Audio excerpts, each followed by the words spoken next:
जातिवाद ही आतंकवाद है पर आधारित एक कहानी तो चलिए शुरू करते हैं। उत्तर प्रदेश के एक छोटे से गांव नवलपुर की सुबह बाकी गांवों जैसी ही थी। मटमैली धूल, हल्की धुंध और कहीं कहीं गायों की आवाज। लेकिन इस सुबह कुछ अलग था। गांव के किनारे बने मंदिर में आज पूजा से पहले ही गहमागहमी थी। कारण था मनोज कुमार, एक दलित युवक जिसने मंदिर में प्रवेश कर लिया था।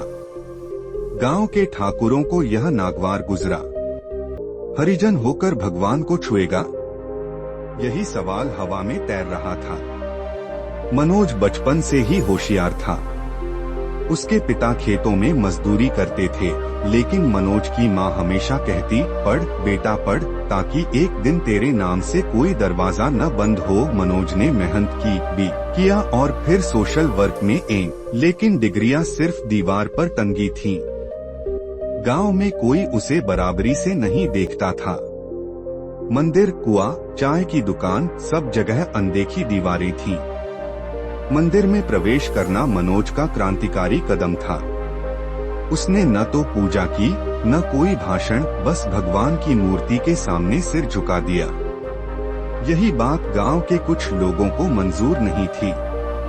उसी रात उसके घर पर हमला हुआ।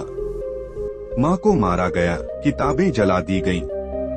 पुलिस आई, लेकिन शिकायत दर्ज करने के बजाय थानेदार ने कहा, क्यों उकसाया तूने ठाकुरों को? मनोज की आंखों में वही राख थी, पर उसमें चिंगारी थी। गांव से निकलकर मनोज ने शहर का रुख किया। वह मीडिया, एनजीओ और छात्रों से मिला। फेसबुक पर एक पोस्ट डाली, जातिवाद ही आतंकवाद है। पोस्ट वायरल हो गई, लेकिन गालियों, धमकियों और जान से मारने की चेतावनियों की बाढ़ भी आ गई। मनोज ने युवाओं को एकत्र करना शुरू किया। नवलपुर सत्य मार्च की घोषणा हुई। वह गांव लौटा, इस बार अकेला नहीं, सैकड़ों युवाओं के साथ।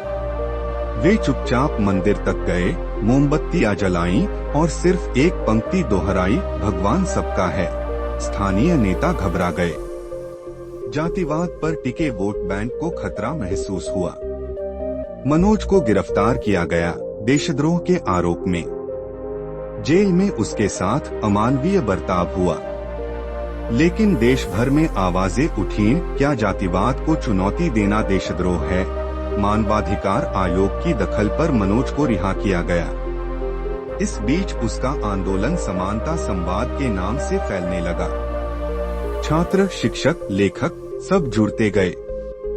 गांव में फिर एक दिन मंदिर में पूजा हुई। इस बार गांव के सभी समुदायों ने मिलकर आरती की। मनोज वहीं बैठा था, चुप, लेकिन उसकी आंखों में आंसू थे। यह जीत सिर्फ उसकी नहीं थी, उन लाखों लोगों की थी जो हर रोज जाति की दीवारों से टकराते हैं। जातिवाद खून नहीं बहाता। सवाल यह नहीं है कि बम है या बंदूक, सवाल है डर का राज। और जब एक विचार किसी वर्ग को सिर्फ उसकी जाति के कारण जीने नहीं देता, पढ़ने नहीं देता, बराबरी नहीं देता, तो वह आतंक ही है। जातिवाद सिर्फ भेदभाव नहीं है, यह एक ऐसा आतंकवाद है जो आत्मा को मारता है। और मनोज जैसे लोग वह चिंगारी हैं जो राख से उठकर आग बन जाते हैं।